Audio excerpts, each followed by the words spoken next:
Please be seated.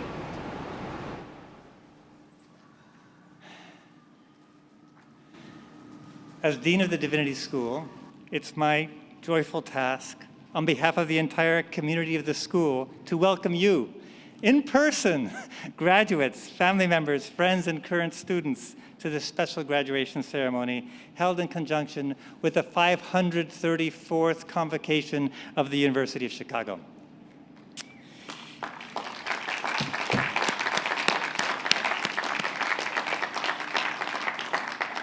William Rainey Harper, the first president of the University of Chicago and a scholar of Bible, was insistent upon the quarter system rather than the semester system because he couldn't stand to see the classrooms empty in the summer.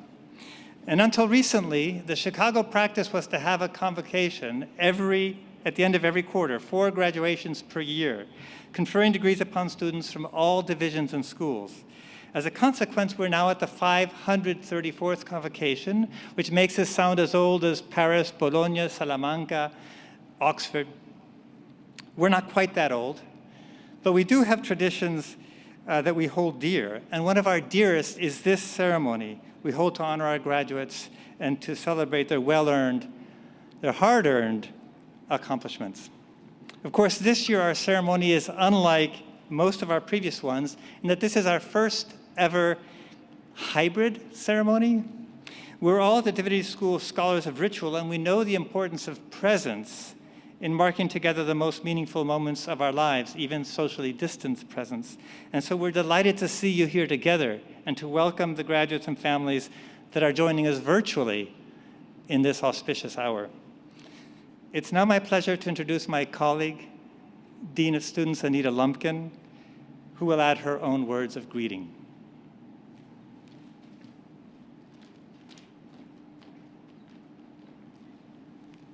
The great unmasking.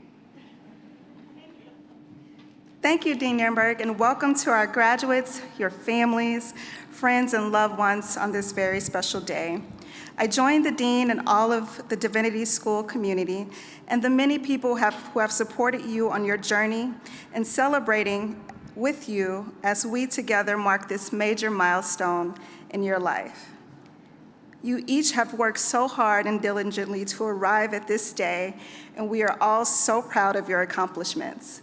I hope you take the time to savor the moment. In the spirit of gratitude that animates us today, I want to add my thanks to the many people who have given of their time and talents to make this ceremony possible. In particular, I want to thank the staff of the Divinity School, the staff of UChicago Creative, the Registrar's Office, and the Office of Special Events, who have been instrumental in arranging the many details of today's events. To our graduates, at this time of celebration, I invite you to pause and reflect on the people who have enabled you to reach this moment. The ability to express gratitude is its own form of blessing, and today, on this momentous and joyous occasion, I hope you find time to say thank you. As for me, thank you. Thank you for spending these months and years with us. Thank you for contributing your words and your presence to the life and community of Swift Hall. The Divinity School staff and faculty delight in your success and cannot wait to see all the amazing ways you continue to illuminate the world. Welcome again and congratulations.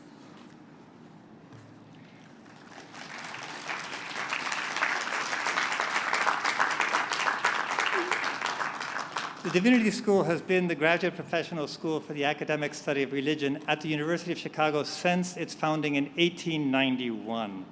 The school educates students in the profession of studying and speaking in an intelligent, knowledgeable, and critical way, rigorous, honest, engaged about religion, a tremendously important aspect of human life and culture that is not always spoken about in those ways.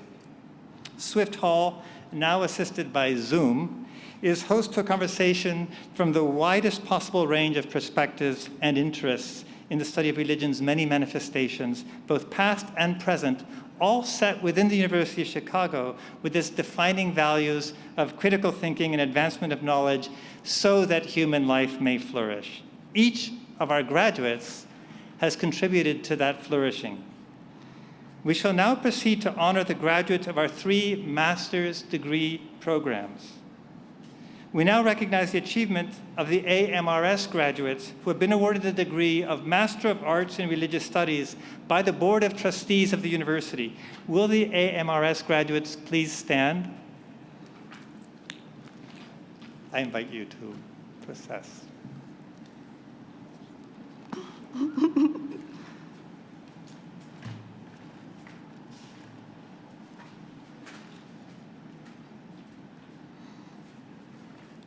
These students have completed a serious program in the academic study of religion, including 9 courses and an oral exam with faculty on a piece of their own research.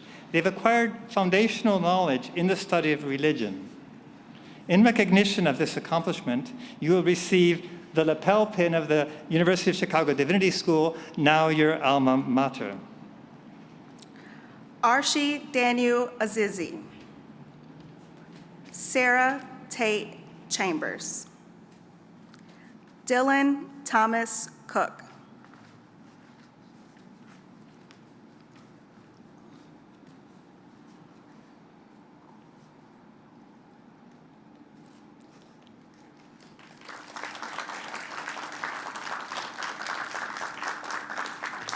Hannah Jean Kessler Jones.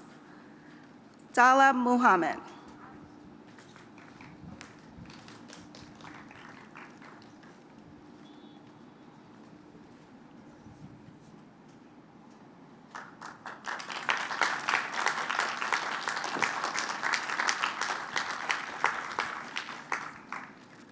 Matthew Frederick Newman.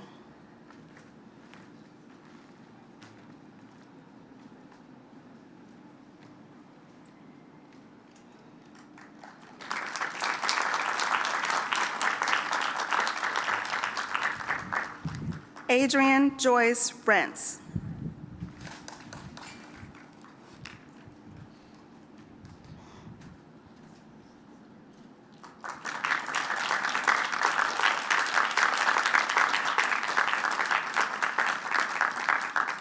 Jacob Elias Smithy. Nicholas Gregory Urban.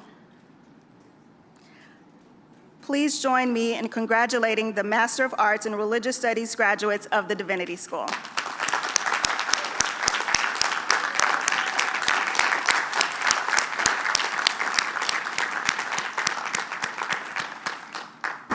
We now recognize the achievements of the MA graduates who have been awarded the degree of Master of Arts in Divinity by the Board of Trustees of the university. Will the MA graduates please stand? Microphone. I don't control it, unfortunately.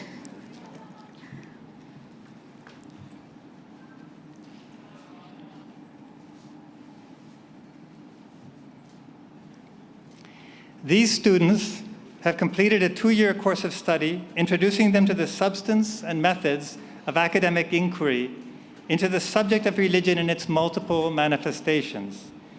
These graduates, through coursework, language study, independent research, and extracurricular engagement, have attained a genuine breadth of acquaintance with the methods for the study of religion and fundamental knowledge in their chosen area of concentration.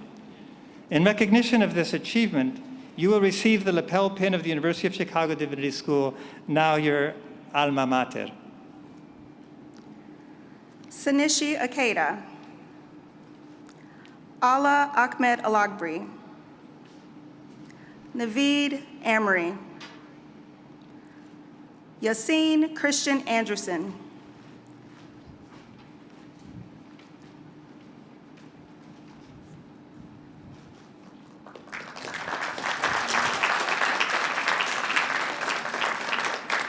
Miriam Baig. Teresa Grace Barkasy. Emily Ann Barnum. Henry William Barrett.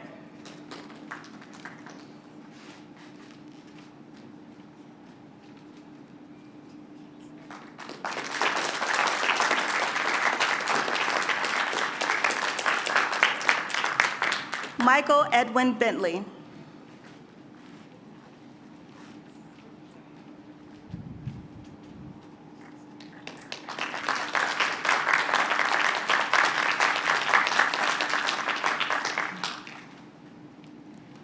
Catherine Helen Berger.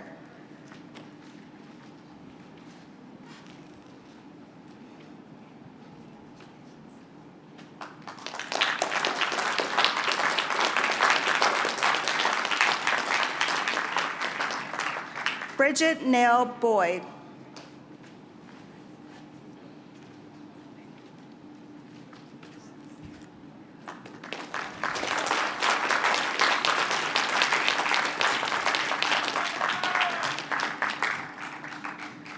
Austin McNair Boyd.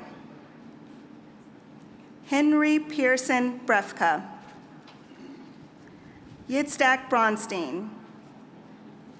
Jessica S. Brown. Danica Chaw.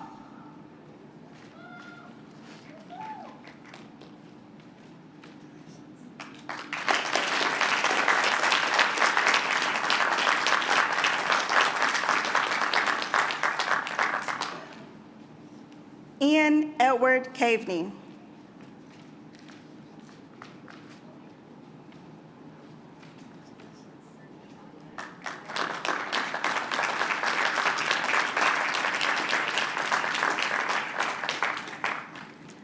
Mong Chen. Jerusha Grace Crone. Augustin Joseph Daly.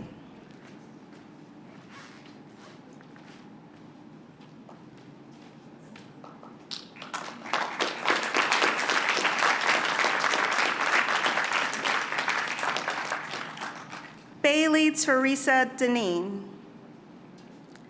Michael John Dinsmore. Damon Alexander Drummond. Rosie Duvenboda. Sawyer Martin French. William David Frisk.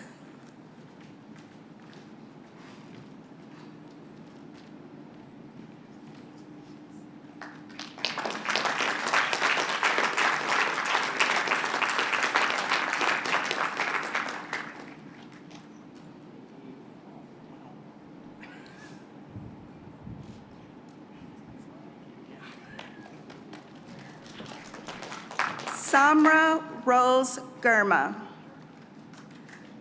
Xiaoyu Goa. Mary Catherine Hickman.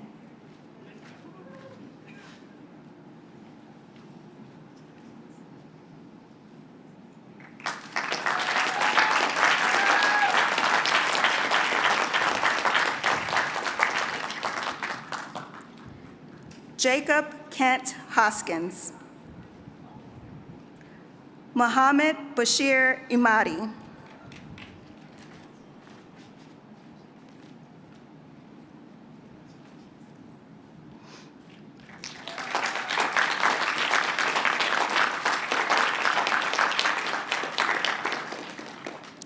Sam Jaffe. Patrick Leonard Kearney. David Anderson Kim.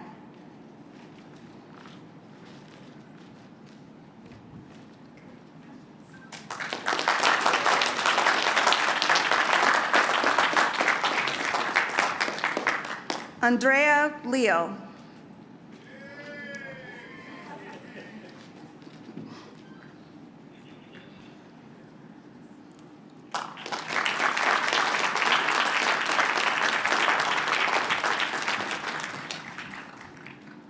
Olga Leach. Kellen R. Lewis. Iu He Shu Shu Liu. Ejan May.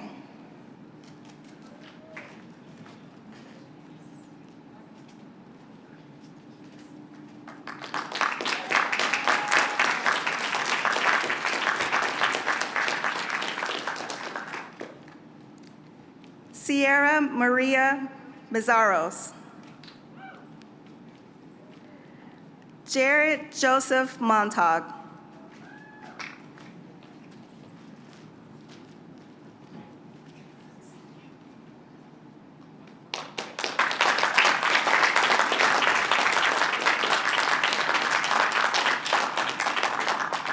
Marsha Susan Mormon.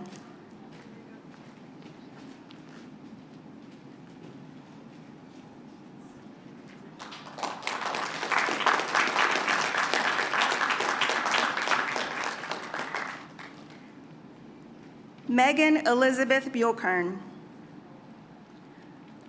Abdullah Naveed. Fatima Khadija Raida Nohu.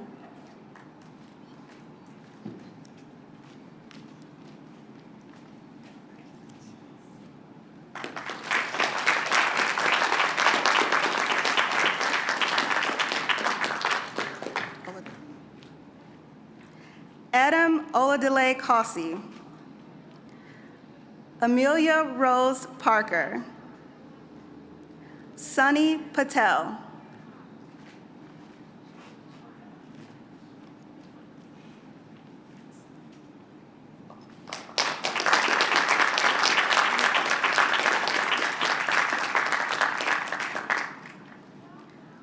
Olivia Grace Pina. Salman Ahmed Safir. Arthur Schechter. Shoshana Anna Schoenfeld. Vivek Shah. John Marvin Sipp III. Lyndon Kelly Smith.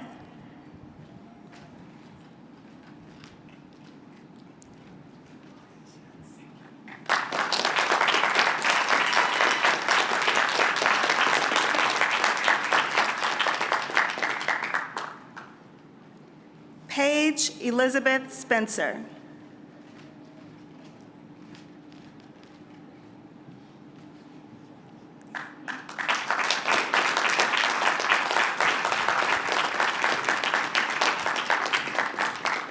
Caroline Wells.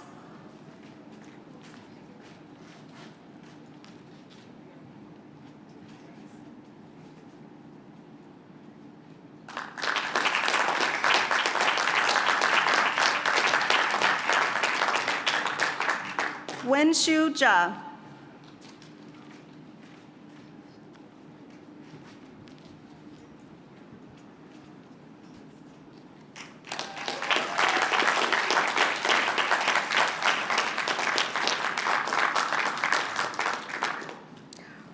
Rangu Zhu.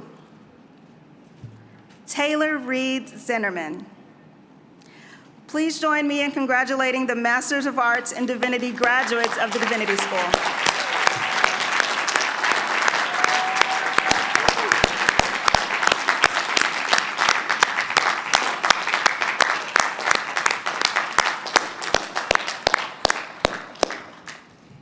We now celebrate the accomplishments of our MDiv graduates who have been awarded the Master of Divinity degree by the Board of Trustees of the university. Will the MDiv graduates please stand?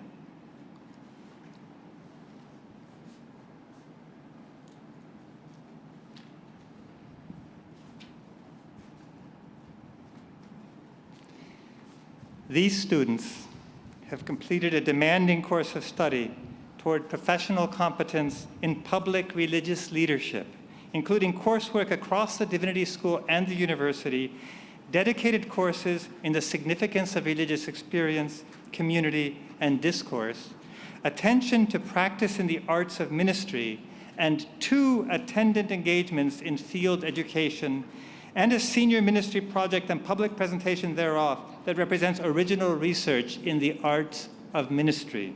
They are trained for the profession of ministry. In the recognition of this accomplishment, you'll receive a lapel pin of the University of Chicago Divinity School, your alma mater. Catherine Sophia Bridges Lyman. Anissa Louise Etris. Chris Froseth.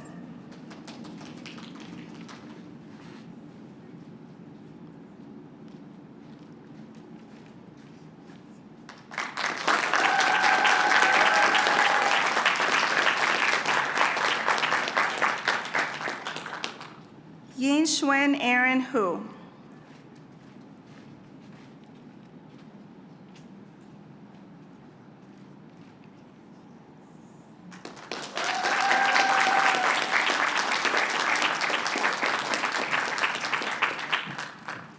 Emma Barton Cook. Rebecca Ann McMaster.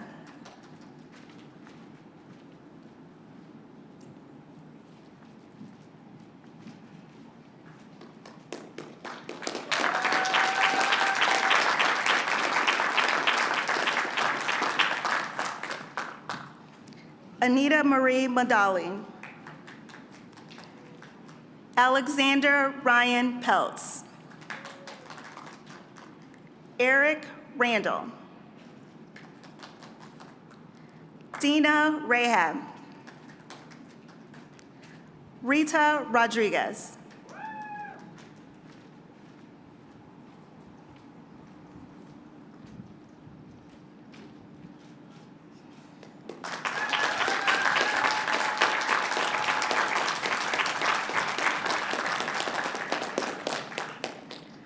Howard Ruan.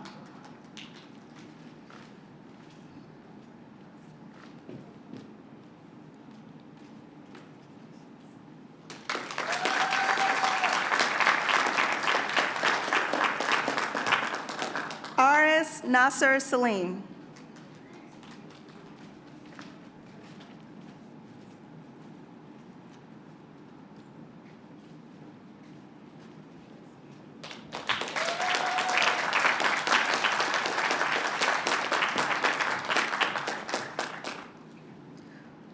William Chandler Smith. Victoria Villarga. Han Wayne.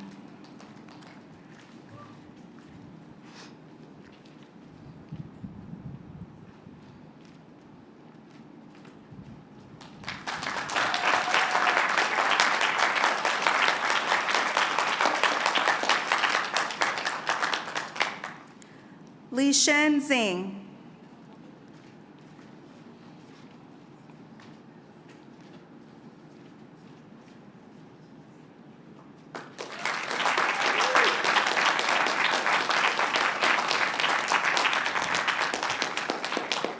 Sarah Elizabeth Zuniga. Please join me in congratulating the 2021 Master of Divinity graduates of the Divinity School.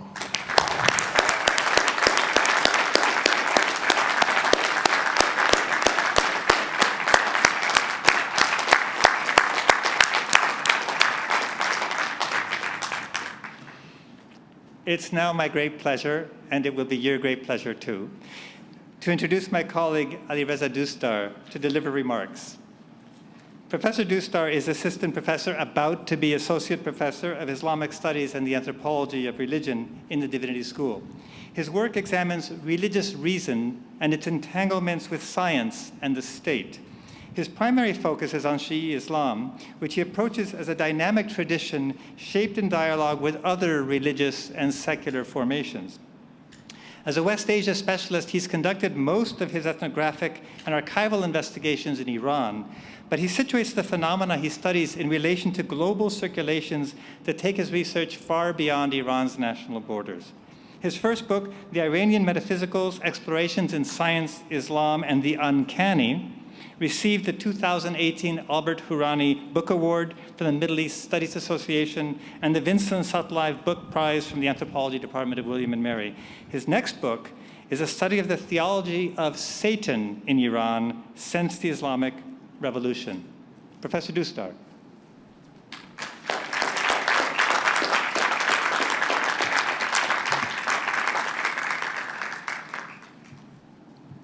Greetings. Congratulations to the class of 2021 on graduating. Belated congratulations also to the class of 2020 for graduating. Most of all, congratulations to you, to your loved ones, to all of us, for patiently slogging through this baffling, terrifying, excruciating hellscape of a year that we can only hope is nearing its end.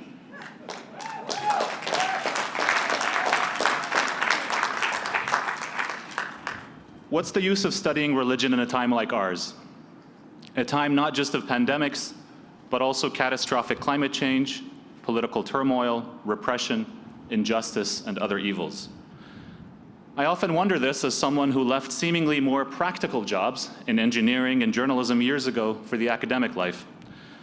I don't mean to rehash familiar arguments about the value of humanistic inquiry, arguments that I largely agree with. It's religion that specifically concerns me. I've especially pondered the question this past year amid all the anxiety, the pain, and the strangeness, and I'm sure I'm not the only one. The harder I've thought about it, though, the more I seem to have grown confused, which is why I decided to bring the question to you all today, not so much to offer inspiration or wisdom, but to think out loud with you in the hopes of gaining some clarity. Now, when I'm confused, not just intellectually baffled, but spiritually unmoored, I sometimes turn to the poetry of the medieval Sufi sage Jalaluddin Rumi.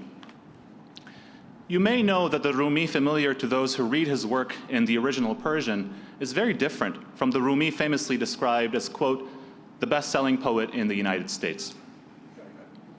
The Americanized Rumi is a poet of love, life, and joy, aspects that his Persian-speaking readers also recognize. But he's also the emblem of a saccharine, new agey, feel-good spirituality that makes for nice bumper stickers and Instagram memes, but is almost unrecognizable to anyone who has read him in Persian. One of the things I love about the real Rumi is his fierce, dark, no-nonsense humor, his propensity toward the bleak, the morbid, even the raunchy and the scatological. Listen to this couplet, for example, with its medieval post-racial message. Hindu and Turk, Roman and Abyssinian, all are the same color in the grave. It's not a message you would find on a greeting card. Or take this insult, an insult Rumi hurled at one of his adversaries using the poetic form of a ghazal, a love ode. If Eve, the mother of humankind, if Eve only knew your pretense and tricks, she would sterilize herself to abort your scandal. If you fall into the sea, you hypocrite, you're so ugly no serpent or crocodile will eat you. That's the Rumi I like. Now, this same Rumi has a story in Book 1 of his massive 26,000-verse poem, the Masnavi, where he recounts a conversation between a grammarian and a boatman. I want to focus on this poem today because it has helped me think about the value of religion as a field of study. Here it is as translated by Jawid Mojaddidi. Once a grammarian stepped into a boat and turned towards the oarsman just to gloat. Have you learned any grammar? He said, no. Then half your life's been wasted just to row. Although this made the oarsman burn with pain, from answering back, he opted to refrain. Wind steered the boat towards a whirlpool there. Have you learned how to swim and keep afloat? The boatman asked. I've never learned, skilled captain of my boat. Grammarian, your whole life has been in vain. We're sinking fast. What good now is your brain?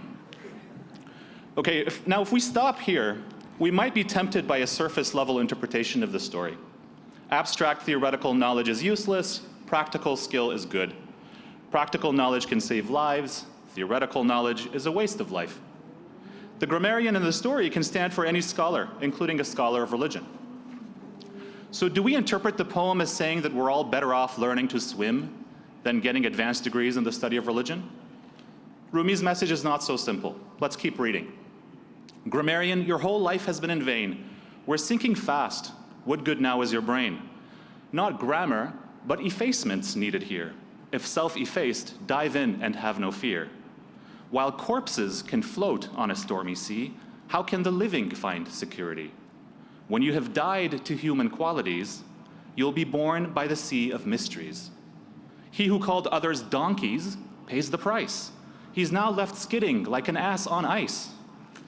Even if you're the scholar of the age, observe the passing of this world, deep sage. We've silenced the grammarian in narration to teach the grammar of annihilation. The law of law and grammar that's most pure, you'll find through being less, of this be sure. It turns out that Rumi's story teaches an explicit ethical lesson steeped in the Sufi worldview. He asks, what is the value for life of scholarly knowledge when what is ultimately needed is the ability to keep afloat in the raging waters of divine reality? His answer, academic knowledge isn't worth much if you don't efface your base, lowly self, if you don't strive for union with God. So what does one do with a didactic lesson like this? And what does it have to do with the value of religion as a field of study? To my mind, Rumi's challenge points toward a question that I think is central to the academic study of religion, and that sets our field apart from most other domains of humanistic and social scientific inquiry. This is an incessant demand that we reflect on the connection between religion as an object of inquiry and religion as a mode of life, not only to be studied, but also to be lived. The reason this is an incessant question is that there is no definitive response to it, nothing that settles things once and for all. For some scholars, the two are to be kept entirely and strictly apart. Others think of them as deeply entwined. Whatever our response might be, we cannot avoid the question itself. For researchers in other fields, astronomers, economists, evolutionary biologists, the question may never arise. Which brings me to another reason this is an incessant challenge. The texts we read, the practices we examine, the people we speak to as we try to grasp what it is to be religious are not mute artifacts waiting to be coolly dissected, but conscious living beings, or the speech and action of conscious beings, who address us, challenge us, and invite us to join them, to enter their worlds, to live with them, to converse with them. Rumi's poem about the boatman and the grammarian, indeed his entire oeuvre, is one such living invitation. So how does one respond to his challenge? One response is to simply ignore it.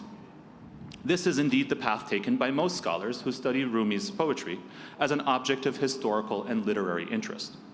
They work not to respond to Rumi, but to explicate his theological and mystical outlook, or situate him within the medieval tradition of Persian Sufism.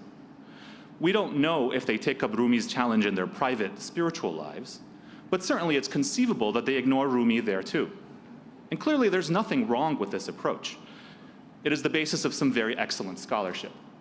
My point is only that it's a choice, a decision not just to emphasize certain dimensions of a Sufi sage's work at the expense of other aspects, but to tune out the part of his voice that reaches out from the text and touches us, the voice that invites us to think and act a certain way, the voice that calls on us to change ourselves.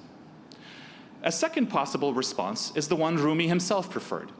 It's the response of students and disciples who read and listen to Rumi's poetry as they journey along the mystical path toward divine union.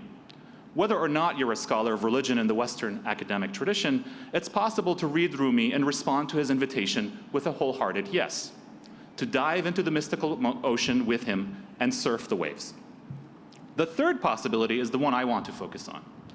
It's neither an outright refusal nor a fully committed acceptance, but an openness to be touched, to allow the author's invitation to ring out and resonate, and to make of it what is possible given our distinctive position as people of a particular time and place, each with our complicated relationships or non-relationships to existing religious traditions.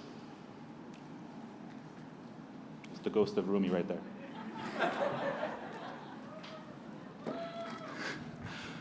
From this vantage point, several things occur to me. First, Rumi is inviting us not to abandon scholarship, not to stop being grammarians or philologists or theologians or anthropologists or whatever other kind of scholar of religion we are. After all, Rumi himself was not just a mystic and poet, but an Islamic jurist, a theologian, and a teacher. What he's inviting us to do is not to quit being scholars, but to guard against scholarship getting to our heads, to make sure we don't become so arrogant as to fail to see the waters raging all around us, to fail to recognize the limits of our knowledge and our abilities. He wants to speak, maybe. But Rumi goes further than this. He seems to be saying that scholarship has value only from a vantage point of self-effacement. The full-blown Sufi version of effacement is the annihilation of the self in God, the active subjugation of human wants and desires, so that one can become a vessel for the divine.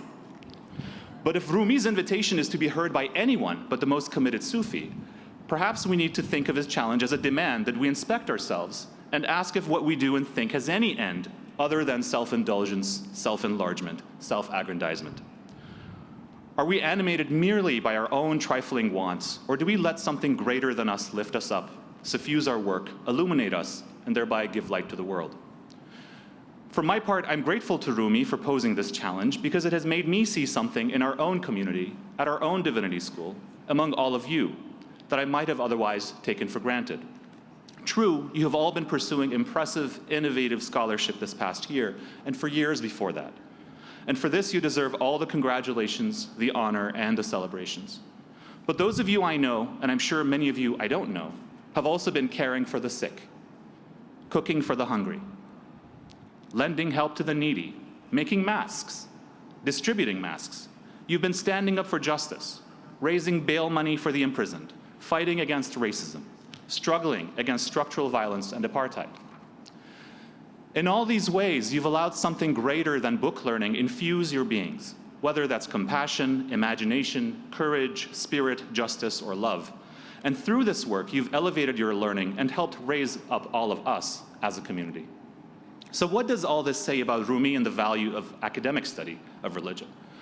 One thing it seems to say is the paradoxical message that scholarship is good for articulating its own limits, the limits of human understanding, and thereby for drawing our attention to something that lies around, above, and beyond scholarship, something whose existence can lend passion and purpose to our work, but without which scholarship can become mere foam on the water. Or maybe not even water. The story I read to you might have us thinking that Rumi still prefers the practical skill of the boatman over the abstract knowledge of the grammarian. But that's not quite right.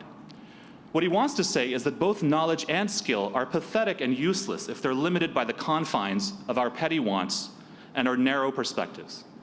In a shorter poem, he compares this narrowness of vision to that of a fly sailing on donkey piss.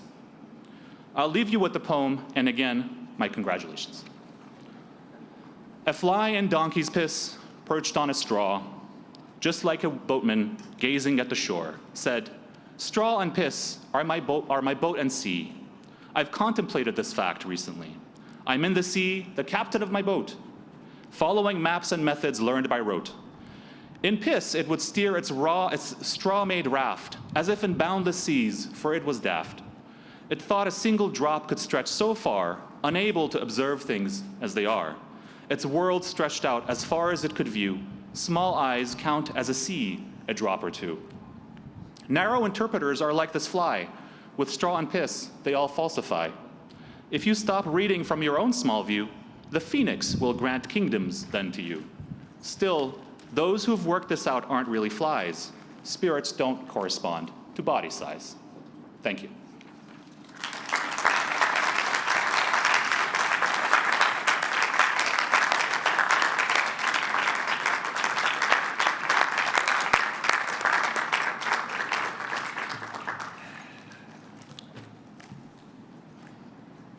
Words to live by. Thank you, Professor Dustar. We will now present our new doctorands. These graduates have been awarded the degree of Doctor of Philosophy by the Board of Trustees of the university. Will the PhD graduates please stand?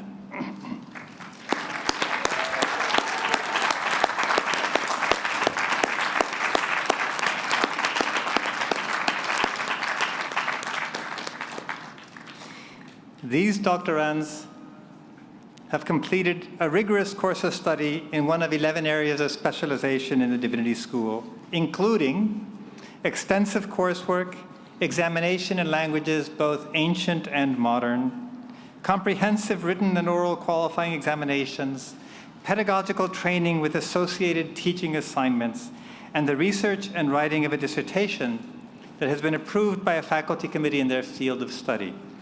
They are trained as research scholars and educators in the academic study of religion.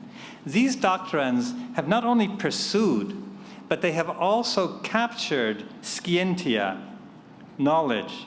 The PhD degree is a research degree only received when the candidate has made an original contribution to humanistic knowledge. In recognition of this accomplishment, you will receive the doctoral hood that you now have the right and privilege to wear, which uniquely marks you as Doctor of Philosophy graduates of the University of Chicago Divinity School. Sunbak Bay, Dissertation Chair, Professor Jeffrey Stackard. Program of Study in Bible, doctoral dissertation entitled Morality in Priestly Law and Narrative.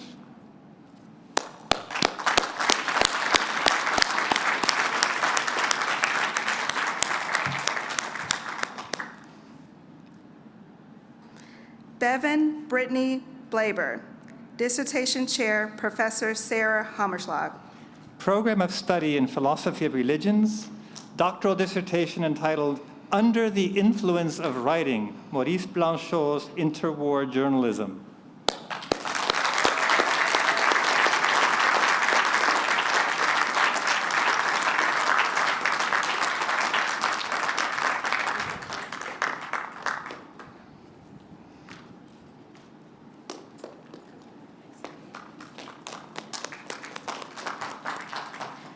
Gregory Welsh Chatterley, Dissertation Chair, Professor Curtis Evans. Program of Study in Religions in the Americas, doctoral dissertation entitled Salt and Light, Free Churches, Suburban Evangelicals, and the Transformation of White Supremacy in the United States.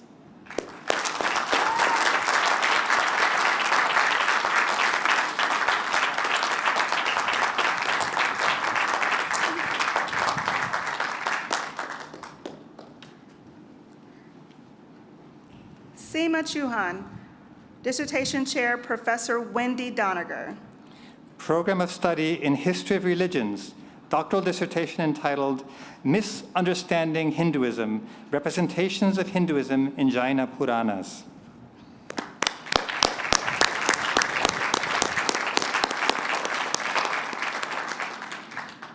Francesca Nicole Chomkomfer, Dissertation Chairs, Professor Michael Sales, hooded by Professor Sarah Hammerschlag.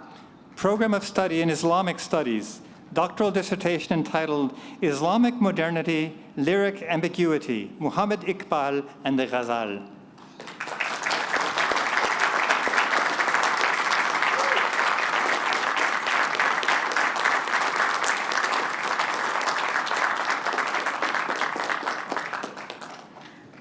Matthew Justin Creighton, Dissertation Chair, Professor Richard Rosengarten.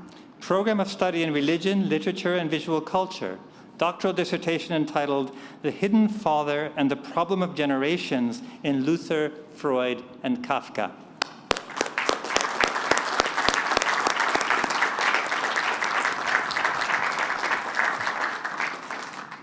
Emily D. Cruz, Dissertation Chair, Professor Bruce Lincoln. Program of Study in History of Religions, doctoral dissertation entitled Conceiving the Self, the Female Reproductive Body and the Birth of Religious Personhood in Chicago's Nigerian Pentecostal Churches.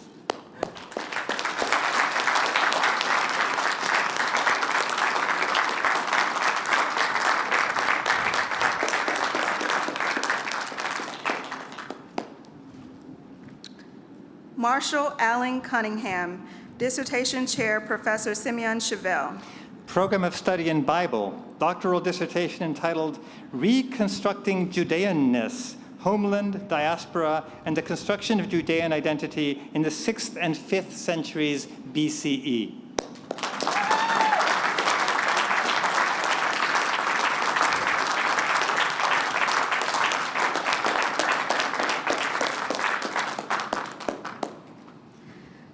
Kellyanne Gardner, Dissertation Chair, Professor Simeon Chevelle. Program of Study in Bible, doctoral dissertation entitled The Figure and Figuration of Woman in the Hebrew Bible, Female Body and Voice in Song of Songs, Proverbs 1 through 9 and 31, and Lamentations 1 through 2.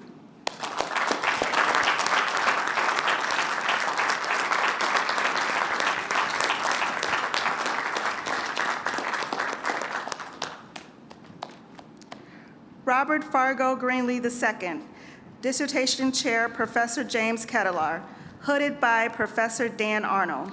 Program of Study in History of Religions, doctoral dissertation entitled Worlds Collide, the Competing Legal Cosmologies of Tokugawa Japan.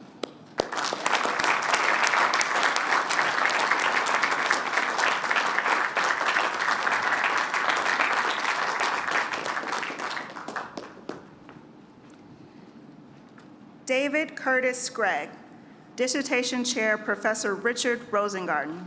Program of Study in Religion, Literature, and Visual Culture. Doctoral dissertation entitled Artificial Gods, Whiteheadian Aesthetics, and the Art of Theater.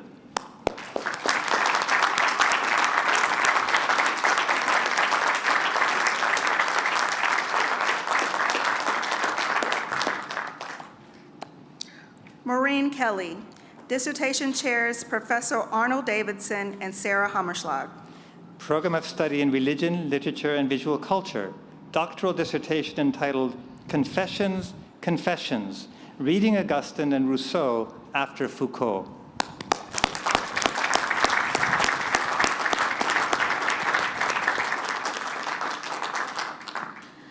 Daniel Takarabe Kim, Dissertation Chair, Professor Richard Miller.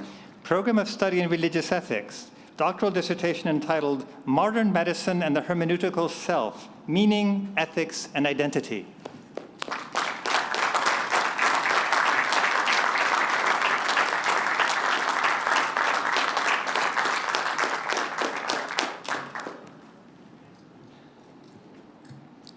Sojun Kim, Dissertation Chair, Professor Wilhelmine Otten.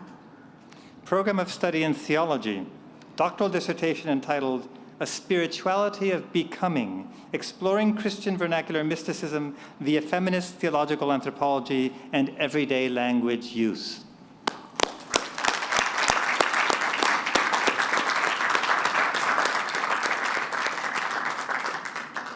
Andrew Carl Kunze, Dissertation Chair, Professor Alireza Dustar. Program of Study in Anthropology and Sociology of Religion. Doctoral dissertation entitled Transnational Swaminarayan Hinduism, Mass Mediation and the Rise of BAPS.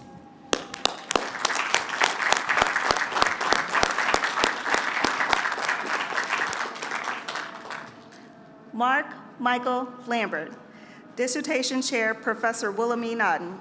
Program of Study in Theology, doctoral dissertation entitled The Sacramental Sickness, the Symptomatic Correlation of Leprosy and the Sacraments in Historical Theology.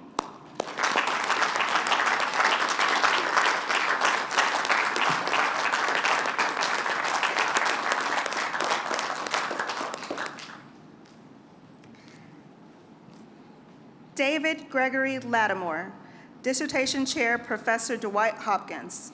Program of Study in Theology, doctoral dissertation entitled Liberating the Neoliberal Black Church, a Theological Response to the Ideological Influence of Neoliberalism on the Black Church.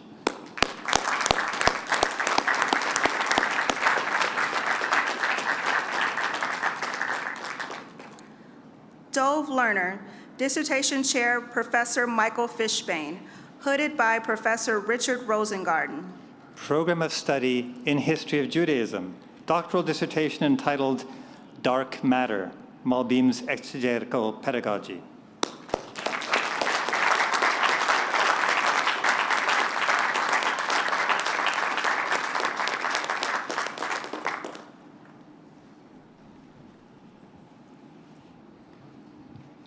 Herbert Lynn, Dissertation Chair, Professor William Schweiker.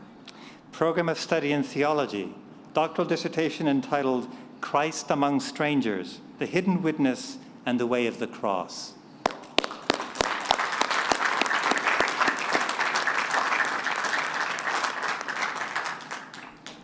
Christina Yanes, Dissertation Chair, Professor Wilhelmine Otten.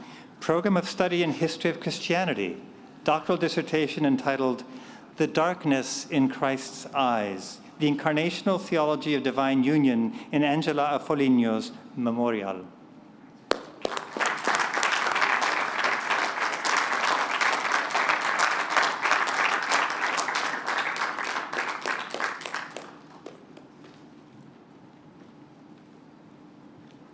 Elena M. Lloyd Seidel, Dissertation Chair, Professor Wilhelmine Otten.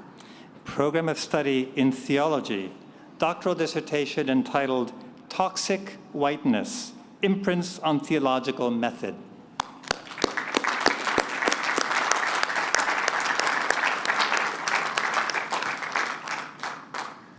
Nibanjan Moitro, Dissertation Chair, Professor Wendy Doniger. Program of Study in History of Religions, doctoral dissertation entitled The Rebirth of Homo Vedicus, Monastic Governmentality in Medieval India.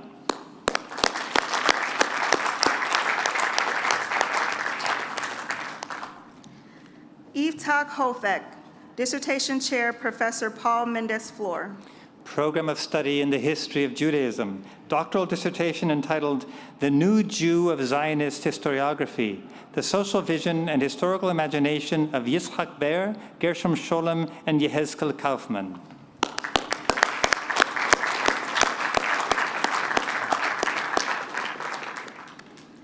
Andrew Michael Packman, Dissertation Chair, Professor William Schweiker. Program of Study in Theology, doctoral dissertation entitled Theology and the Atmospherics of Race, Schleiermacher, Affectivity, and the Tenacity of Racism.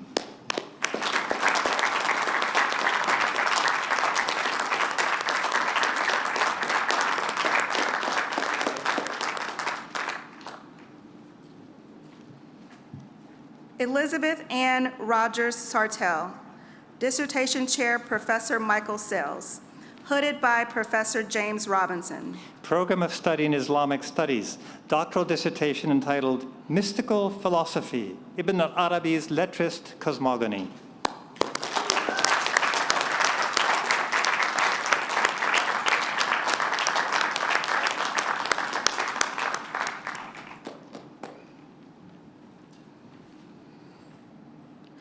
Yonatan Shamish, Dissertation Chairs, Professor James Robinson. Program of Study in the History of Judaism, doctoral dissertation entitled Averroist Aspects of Moses Narboni's Commentary on the Guide of the Perplexed.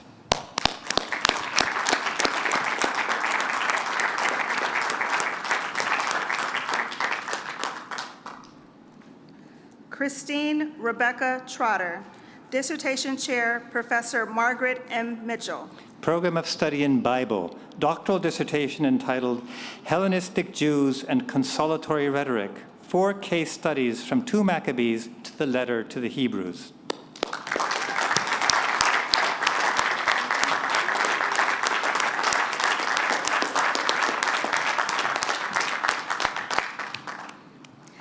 Hector Manuel Varela Rios, Dissertation Chair, Professor Dwight Hopkins. Program of Study in Theology, doctoral dissertation entitled To Take Care and Venerate, Morenita, Excessive Personhood, and Devotedness in a Puerto Rican Family.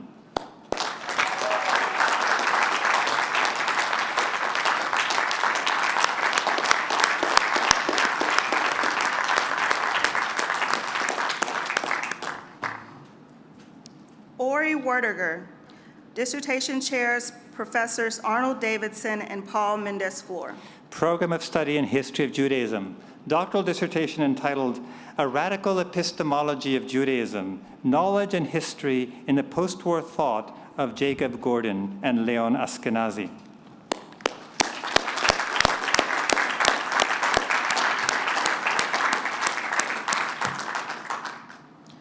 Alexander Wolfson, Dissertation Chairs Arnold Davidson and Francois Metzo. Program of Study in Philosophy of Religions, doctoral dissertation entitled Force and Stabilization, Transness in 20th Century Critical Thought.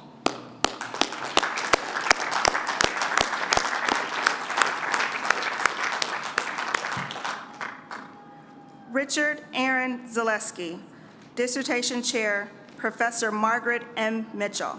Program of Study in Bible, doctoral dissertation entitled Between the Literal and the Allegorical, Biblical Paraphrase and Mediation of Scripture in Philo of Alexandria's and Gregory of Nyssa's Lives of Moses.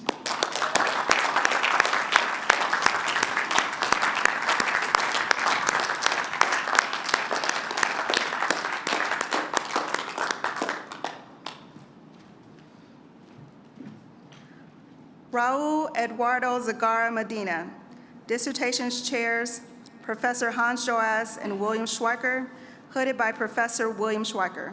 Program of Study in Theology, doctoral dissertation entitled The Revolution of Tradition, Liberation Theology's Contribution to the Formulation of a Comprehensive Theory of Social Justice.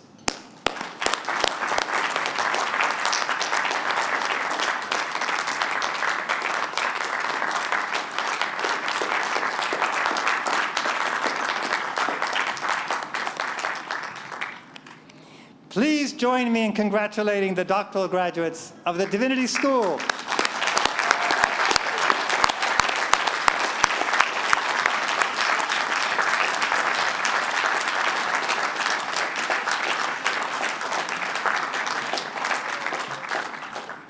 It's a special pleasure and a privilege to present the university's Graduate Teaching Award to Professor Daniel A. Arnold. Dan Arnold is a scholar of Indian Buddhist philosophy, which he engages constructively and comparatively, understanding Buddhist philosophers in conversation with rival Indian philosophers as well as contemporary philosophers. Dan is uniquely adept, as I can attest from my own experience, at translating ideas of great complexity into languages capable of inspiring and informing students at every level. Over the years, he's used his expertise in philosophy, Sanskrit, and Buddhist studies to mentor a diverse array of students from all corners of the Divinity School. He's also a warm and caring presence for all of his students and colleagues, even in times of great needs. His formidable intellect is matched by his capacities for empathy and humanity, a combination that has made him the exceptional mentor he is. I now invite Dan Arnold to join me.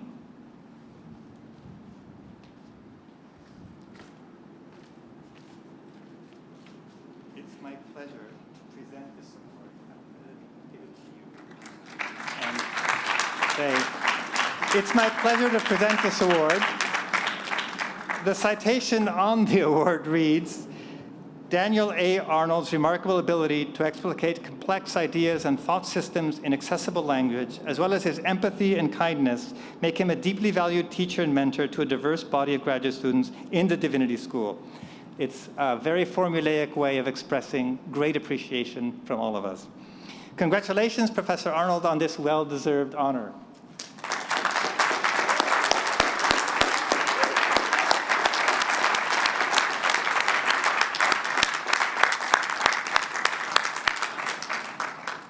Each year, the John Gray Rind Award is presented to a graduating Master of Divinity student or students. This year, I'm delighted to present this award to two MDiv graduates, Howard Ruan and Ariz Salim. I now invite both Howard and Ariz to join me on stage.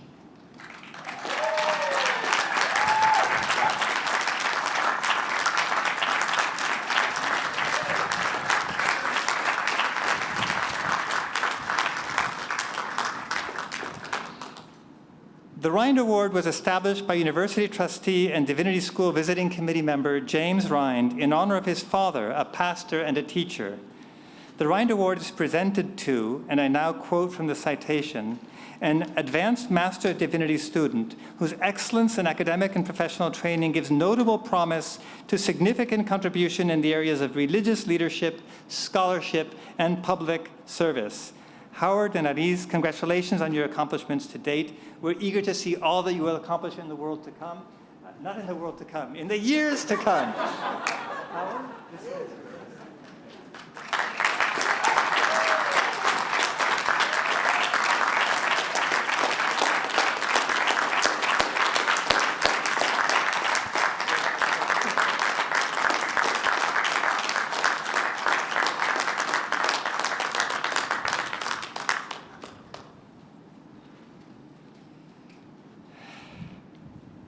It's hot. And before we depart, however, I'd like to impose upon you, or to, I should say, avail myself of this opportunity to address a few words to you, whom we honor and recognize today, as you stand on the threshold of a new phase of your lives. No, not the world to come, but a new phase of your lives. Anthropologists call such moments liminal, from the Latin limen, threshold. The great University of Chicago anthropologist Victor Turner dedicated his scholarly life to the rituals that accompany such moments, rituals of what he called betwixt and between.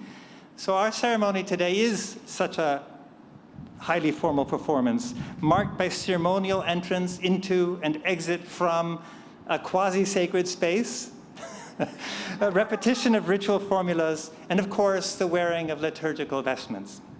In fact, the company that makes this also makes pulpit garments.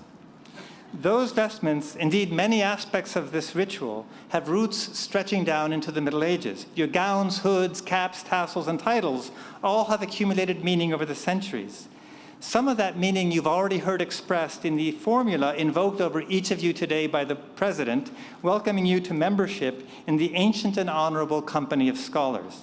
Today's ceremonies don't merely transfer to you a transcript or a professional credential, they usher you into a community. That community includes everyone who has ever, from when universities first appeared in the 12th century until today, everyone who has ever experienced the discipline of a faculty, a severe discipline sometimes indeed, and emerged with a degree of master or doctor. Of course, not all those degrees have been from the University of Chicago, just the best ones. But all have shared the common ideal of subjecting opinion, prejudice, authority, dogma, and expedience to the test of critical thought.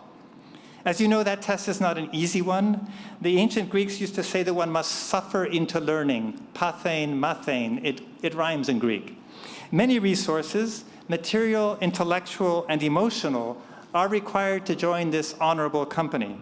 One among those many resources is time, by which I mean not only the considerable time it takes to get an advanced degree, but more importantly, the special sensibility toward time that the kind of thinking that you've been doing these past years requires to set aside the constant calls of the world around us, to step out of the demands of the immediate present, to dwell in the longer term of an impossibly complex question or problem. Today's ceremonies mark your departure from a special space of thought, a space in which even the architecture, well, not on this part of campus, but the rest of campus, even the architecture constantly reminds us that the time scales of our inquiry and research are somehow different from those of the everyday world. No matter what road you take when you process out of our doors in a moment, you will enter a world where the clocks tick to a different rhythm, a world where the rumbling of the present feels louder and sometimes threatens to fill the space of thought. I don't want to delay your entry into that world any further, but as you enter it, I remind you only of the obligation that comes with being part of our ancient and honorable company. You, your families, your faculty, indeed society as a whole, have all made enormous sacrifices so that you could step outside of time and gain the power to question, and if necessary, to transform the convictions and certainties of the present about religion.